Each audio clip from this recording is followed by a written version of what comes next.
Hello everyone, मैं आशीष पूजा में सभी का स्वागत है। आज हम क्लास 9 चैप्टर 5 का एक टॉपिक पढ़ेंगे, एक्सियम।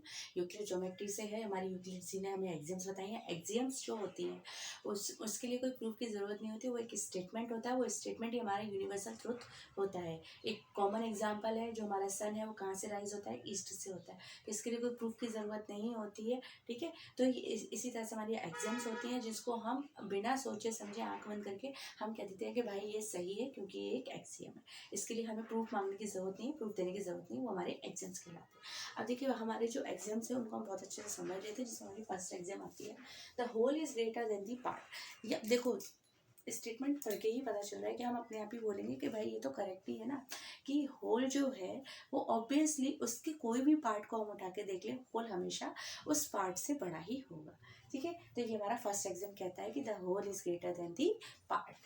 सेकेंड है, things which are double of the same things are equal to one another.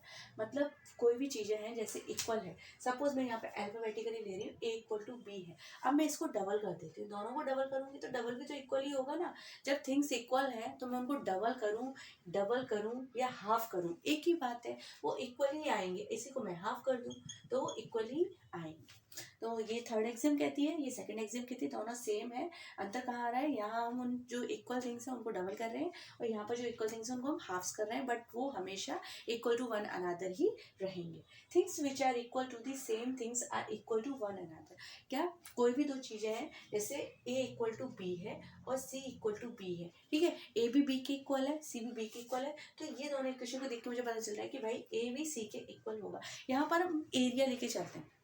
मैंने एक क्वेश्चन में आपको दिया है कि एरिया ऑफ ट्राइंगल जो है वो इक्वल है एरिया ऑफ रेक्टेंगल के, एंड सेकंड स्टेटमेंट में दे दिया कि एरिया ऑफ रेक्टेंगल इक्वल है एरिया ऑफ स्क्वायर के।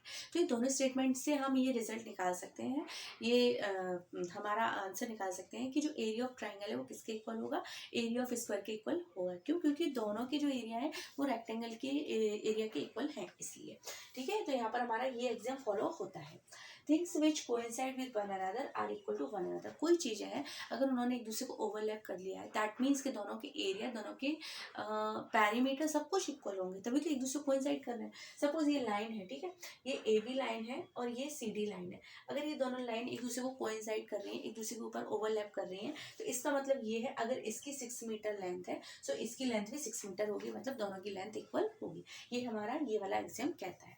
नेक्स्ट एग्जाम पढ़ते हैं, if equals are added to equals the whole are equal. क्या कि कोई चीज़ें ऑलरेडी आपस में इक्वल हैं और हम क्या करें, उनको ऐड कर दें। ये और ये दोनों सेम है, यहाँ पर ऐड वर्ड आ गया, यहाँ पर सब्ट्रैक्टेड आ गया, दोनों को एक साथ समझते हैं।